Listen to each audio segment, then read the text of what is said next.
میگویند که خنده هم داروست انسان را طبابت میکند، یعنی در حقیقت چنین است؟ شما باز میتونید که یک گون لطیفه یا گون چی بگید که من مثلا خندم طبابت یابم.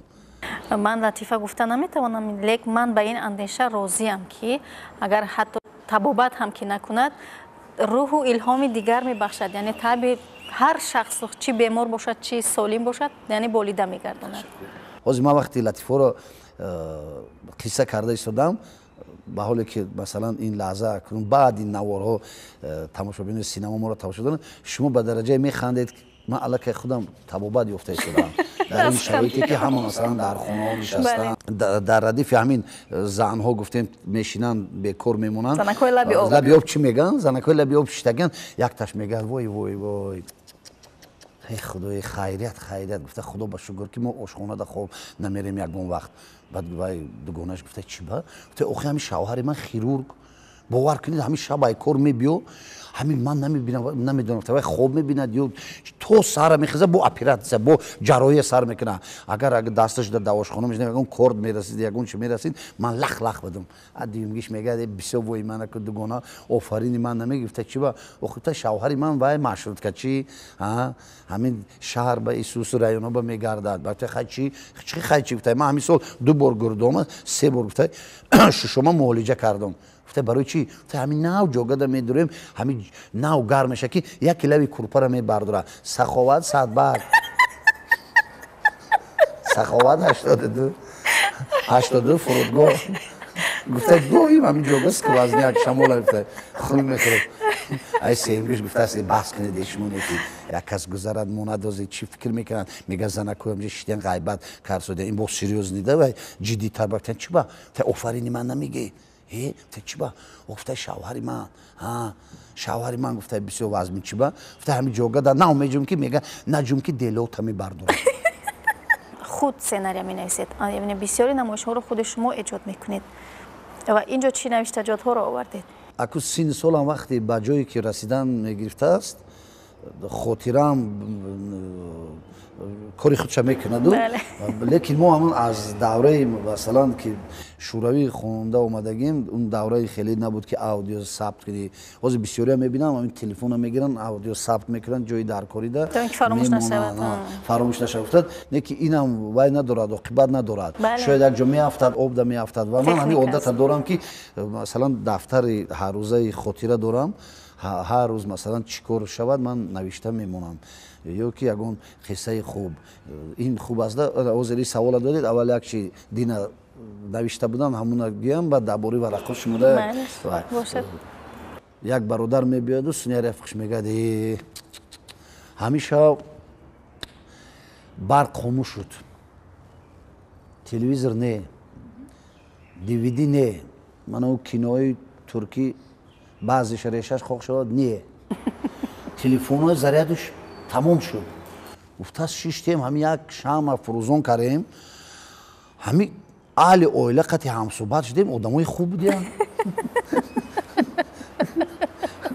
و خاله بدروی اینش تلویزیونش الهیده و یک آدم یک چند اوشیانه خونه ساخته است همین همین یک رفیقش اومده همین خیلی درآمد خونه همین قدر مایده حق همین دید دور اومده است که همین مردک این طرف میره او طرف میره گفته است تینجی گفته تینجی و چقدر شما یک حالتی که هر وقتی خیلی نمیدیم گفته است بیا ما نه همین کاری نبوده است گفته این خونی بسیار بالا آشونه وای هم ساختن شد. گفته چی با؟ گفته یه هفته شد کودکا رو میکنم نمیوم در کدام آشونه در کدام خونه نمیوم خیلی گفته هیچ گم نه خیلی همین کودک گوز هم مبلغ پول تمام شد دویده میبیان گفته کودکا مبلغش مایلو اویله ما 2 هفته شد نمیوم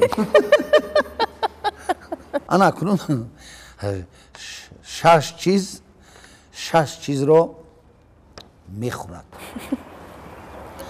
تلفن پول رو دانشجوی بیچاره رولتون رو معشوقه دلار رو معلم دانشجو رو امتحان نزدیک سراینده نو سراینده بعضی حاضر زمان معینه سر رو بسیار گپ زدن زنها عمری مرد رو نه اکنون برای شوخی است که تو زنها اگر گپ نزنن به فکر زندگی با خیلی قفا میمونن. بله درست. چون که آنها گپ نادرست نمیزنن که یک غرور مردی هست که همین خواهی نخواهی میفهمی که همون درست میگه و همین بدروغ همین خودت همون غرور مرد میگیره. گویا که گوش نمیکنی. گویا که گوش نمیکنی.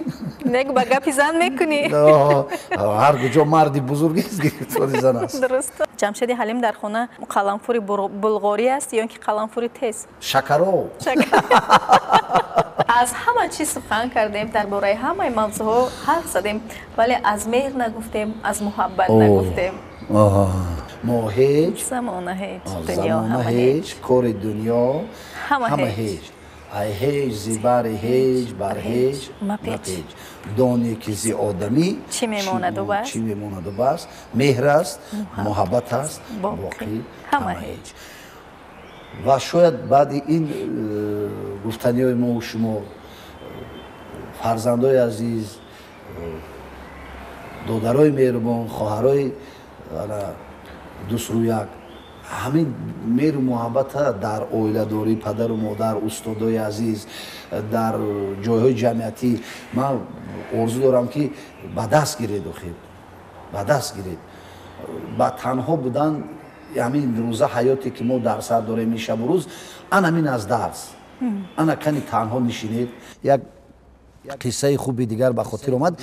زمستان قهراتون یک گنجشک میبیاد پیش یک تریزه میشیند یکی میبیند که درون خانه یک گنجشک دیگر مانند خودش میشیند همین تریزه نگاه میکند محبت دل میرود محبت میتید یعنی عاشق میشود و انتظارش میشود همین نگاه کرده شب میشود از پس تریزه نمیرود همون گنجشک نگاه کرده میشیند همین شب زمستان سرد یعنی خنک میزند در جاش شخ میشود از دنیا میگذرد ولی نمیداند که اون گنجشک که درونی خانه بود اون گنجشک چوبینه بود از چوب او را نقش نگار کرده بود. یا که یک گروه گنجشکا با پرواز بار اول وقتی میپرید مادر مهربان یعنی میآموزد خیخ راگر خیخ خور دست شوی دست دراز کردی وای کن آدمی کلان دیدی حرمت کن یک تشنه را آب ته یک گوشنه نون ته حرمت میکنن همه گپا در هوا باید نماند. وقتی که این سیلای گنجشکا یعنی سفر کردنی میشوند با پرواز میشوند از بین هر یک اولاده یک فرزند هر یک فرزند یک خصلت خودش دارد. همون یک گنجشک وقتی که فضا دا میبرد سونی بالا حرکت میکند هرچند مادر میگوید که تو همراه برادرانت باش همراه ما باش همراه جامعه باش نه من پلو بار دارم من خودم پرواز کرده میتونم و با بالا حرکت میکند خودش تنها وقتی که نقطه درکاری میخواهد رود بالا که میرود از شعاع آفتاب بال و پرش میسوزد و همون لحظه سرپایان شده میره در قعر زمین میافتد. و بیایید ما از جمله همون فرزندای باشیم که از گپ والدین استادا و از جامعه امروزه که به دست داریم نبرویم همش وگرنه دروغ است و بال و پر ما شما خواهیم نخواهیم میسوزد در آب غرق میشود در خیال های دروغ میرود. از این چیزا فکر کردن در کار اندیشه کردن در کار و برای همه هموطنان عزیز خوشبختی سربلندی بخت و سعادت مهر و محبت احترام اویله‌داری وطنداری را تمنا دارم. سربلند باشید.